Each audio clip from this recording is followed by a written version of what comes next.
Okay, so we have two ways to identify an inverse variation. So the first one is to try to write a function rule in the form y equals k divided by x. Or option 2, which is what most students do, and that's to check whether x times y is a constant for each ordered pair. I prefer to start there with option 2 because if you're going to write an equation, you have to know k, and you get k from doing step 2, or option 2, excuse me. So let's look at the table on the left. We have 120, 210, and 45. So I'm checking whether x times y, that product, when I multiply, is a constant. So for the top one, 1 times 20, well, that gives me 20. 2 times 10, that gives me 20. 4 times 5 also gives me 20. So the product of x and y for my entire table stays 20. So this checks out. It is an inverse variation, and my k here would be 20. So if I wanted to write an equation, it would be y is equal to 20 divided by x. Let's check the one on the right. So 2 times 6 gives me 12. 3 times 9 gives me 18. Well, I can already see those two are different. This one is not an inverse variation. Naturally, we will be doing some graphing. So this example says, write and graph the inverse variation in which y is equal to 2 when x equals 4. So that piece of information where y is equal to 2 and x equals 4 is important. That's what's going to help us find k. So remember, the product of x and y gives us k. So you have to do x times y to get k. So I would do 2 times 4. That gives me 8. So k is equal to 8. Writing the equation is pretty simple. I know I'm just writing it in the form y is equal to k divided by x. So if I know k, I can write my equation. So I'm going to have y is equal to 8 divided by x. Now, inverse variations, when they're graphed, have a very unique look to them. So you'll kind of start to recognize them when you see them. When I make a table now, it's kind of like a square root function where I want to pick x values that work nicely. So think I'm going to have 8 divided by whatever x is. So like if I pick x is 1, well, 8 divided by 1 gives me 8. That works out nicely. If I pick 2, 8 divided by 2 gives me 4, also works nicely. Now if I do 3, I'll get 8/3, and that's fine. I can leave it as a fraction or a decimal. But instead I'm going to skip it, and I'm just going to go to x being 4 and get 2. So at this point, you actually can only see half the graph. So we want to work with some negative x values, but let's talk about why I haven't included 0 yet. If I try to do 0, I'm going to have 8 divided by 0, which we know we can't do. It's not possible. So with inverse functions, you're not going to ever be able to divide by 0, so x will never be 0. You won't have a point there. But I do want to do some negative x values to see what happens. So if x is negative 1, I'd have 8 divided by negative 1. That gives me negative 8. Negative 2 would give me negative 4. Negative 4 would give me negative 2. So now I kind of have an idea as to where my graph is going to be. Hopefully you guys can get yours better on the dots. I feel like I'm trying to use my fingers to draw the graph on the iPad. So get as close as you can. So I'm going to plot the point 1, 8. Somewhere around there. I'm going to have 2, 4. Somewhere around there. And 4, 2. Hopefully yours is prettier than mine. But your graph is going to have this curve to it like that. And the arrow is going to shoot off in both directions. So it's going to curve up towards the x-axis and the y-axis. And now that's only half the points I graphed. So I still have to graph negative 1, negative 8, negative 2, negative 4, and negative 4, negative 2. And again, I'm going to draw my curve. Sorry, it's a little messy today.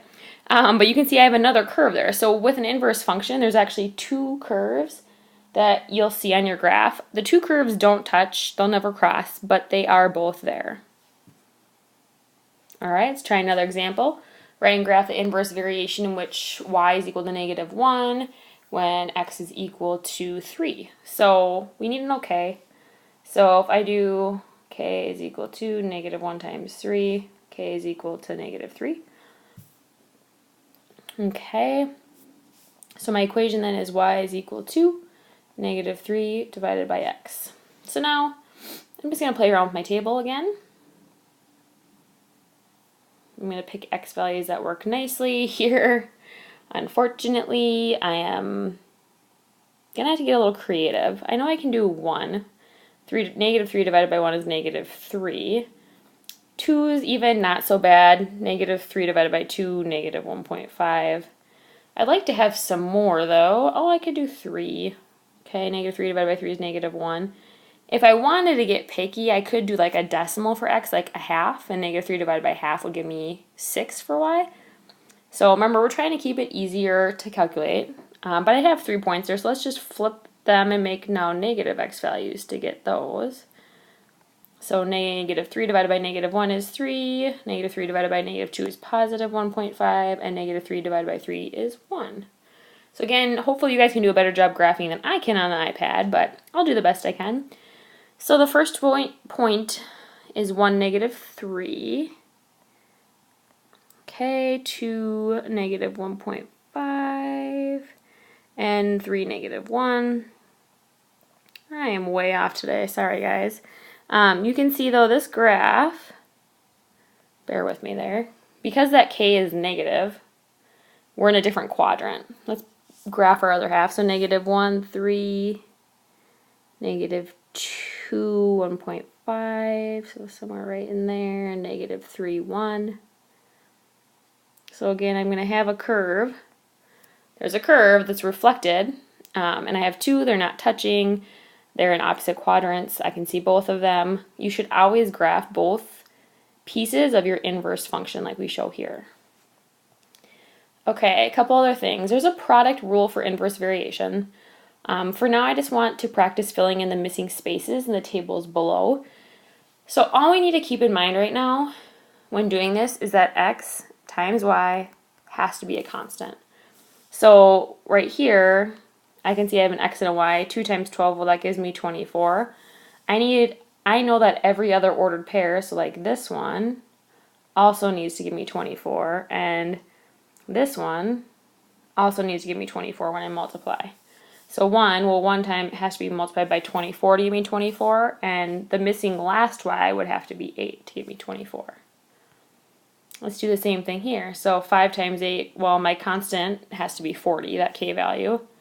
If x is 2 here, the y that goes with that must be 20. Now on the flip side, if this y is 10, well, I know I'm trying to get to 40 again, this one must be 4. So I can use that knowledge to get other x and y values in my table. So there's a rule for this. It's called the product rule for inverse variation. The fancy way of saying it is that if the ordered pair x1, y1 and the ordered pair x2, y2 are solutions to an inverse function, then x1 times y1 is equal to x2 times y2. So really all this rule is saying is that like if you know some of your points, like you know x1, y1, and you know some of these, you can use it to find missing x values or missing y values. So the example I gave you is x1 is 3, y1 is 2. So that's like saying that our first ordered pair is 3, 2 in the table, and then our y2 is 6, and we don't know our x2 and we're trying to solve for it. So what I know is that x1 times y1, so 3 times 2, has to be equal to x2 times y2. So 6 has to be equal to x2 times 6, and I could divide by 6. So I know x2 is equal to 1. And if I check that, let's say I put a 1 here now, if I do 1 times 6, I get 6. If I do 3 times 2, I get 6. They both have the same k, that's good. So that missing value has to be 1. Thanks for watching!